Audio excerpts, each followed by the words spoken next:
Agora, direto para Brasília, a gente fala com o Zé Maria Trindade. O lobby dos servidores públicos vem ganhando força e o governo pode flexibilizar a reforma administrativa. Ô Zé Maria, como é que estão essas conversas aí em Brasília, hein, Zé? Pois é, um lobby privilegiado, né? Olha, Tiago, a pressão dos servidores públicos diante de deputados e senadores é muito conhecida e também diante do governo. É uma elite que se formou aqui em Brasília e que domina todas as decisões do governo. Isso foi se somando, chegando a essas aposentadorias que ameaçam quebrar o caixa da União.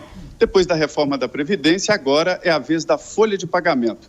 O presidente Jair Bolsonaro já mandou para o Congresso Nacional 3 propostas de emenda à Constituição que mudam exatamente esta relação atual, uma tentativa de aliviar o caixa. A situação chegou a um ponto que o país pode quebrar, mas não pode deixar de pagar os salários. E a folha de pagamento cresce vegetativamente, ou seja, independente de reajuste salarial ou não, a folha cresce por progressões ou por aumentos que já estão programados. Mas agora a reforma administrativa não se trata nem desta reforma atual, nem da folha atual, mas para os futuros servidores públicos, os que serão contratados. E aí muda muito o perfil do servidor público. Primeiro, questiona esta estabilidade no serviço, né? Estabilidade de forma incondicional em todos os setores. A ideia do governo é acabar com a estabilidade em todos os setores, mas definir um ponto muito importante. A contratação no serviço público, até de temporários, continua através de concurso público. Nada mais normal que seja formada uma lista, uma fila, né, para prioridade de contratação. Isso sofreu uma resistência muito grande dentro do próprio governo. Além disso, tem a questão da carreira. Hoje o servidor público chega ao topo da carreira rapidamente. E a ideia é alongar essa carreira para que o servidor só chegue ao topo da carreira ali próximo à aposentadoria. E diante destas resistências internas, o projeto já estava pronto, o presidente Jair Bolsonaro colocou um pé no freio. Ontem ele disse que não iria mandar imediatamente a proposta de reforma administrativa ao Congresso, se reuniu com a equipe econômica e decidiu estudar melhor o projeto. Já é um resultado aí desta resistência no lobby privilegiado que está até dentro do governo, viu, Tiago? Zé Maria, bom dia. Bruno Garchag. Zé, se as mudanças vão atingir só os novos servidores, de onde está vindo essa resistência? É por parte daqueles sindicatos que representam os servidores? Por que eles estão fazendo isso? Eles ganham com a situação do jeito que está?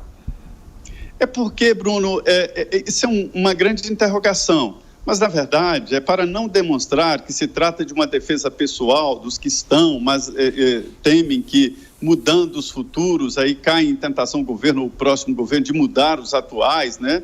É um pensamento mais ou menos assim. É um debate profundo, alguns bem intencionados, sobre a formação do servidor público, né? Esse termo servidor público é importante até para não dizer funcionários públicos. A Constituição de 88 colocou a estabilidade dessa forma tão abrangente, tão total, para evitar que cada governante chegasse, demitisse os antigos e colocasse os seus apaniguados, né? Mas aí o que acontece? Criou uma estabilidade que impede o funcionamento do serviço público em vários setores. Alguns setores não, é preciso trabalhar. Houve também a definição de ponto eletrônico, a coisa vem mudando. Mas a folha de pagamento está mostrando que o país não aguenta tanto funcionário e salários tão altos. O Banco Mundial mostrou que a elite brasileira é formada de servidores públicos, né? Rapidinho, Felipe. Zé Maria Trindade, meu compadre, bom dia. Essa dia. questão que você apresentou muito bem aí me lembra um pouco a tensão que existe entre a necessidade de apertar os cintos, ou seja, a necessidade de fazer reformas econômicas que gerem economia aos cofres públicos e o desgaste que vem da política, inclusive com a tramitação dessas reformas no Congresso Nacional. Então a gente assistiu a isso no caso da reforma da Previdência, o presidente Jair Bolsonaro fazendo várias ressalvas ao texto apresentado pelo Paulo Guedes, nas privatizações também, e agora na reforma administrativa. Como é que se soluciona essa tensão, Zé? É difícil, viu? Um grande frasista, o Delfim Neto, quando era ministro, ele decidiu taxar os supérfluos. E discutiu, os setores reagiram e ninguém queria aceitar a taxação e ninguém era supérfluo. Aí ele concluiu com a famosa em frases, né? O supérfluo por aqui é o emprego do outro. Então, esse é o debate, né? É difícil de definir mudar uma casta que domina o país. Veja bem, esses servidores estão em postos altos aqui em Brasília, no Congresso e no Judiciário. A ideia do governo inclusive, o que é mais polêmico, é definir ali limites em salários e uma carreira, inclusive, em outros poderes, e isso dificulta muito o debate. Mas olha, Felipe, não tem outro caminho não, viu? A Folha está engolindo a arrecadação. É verdade. Zé Maria Trindade com as últimas de Brasília. Daqui a pouco outras informações da programação da Jovem Pan.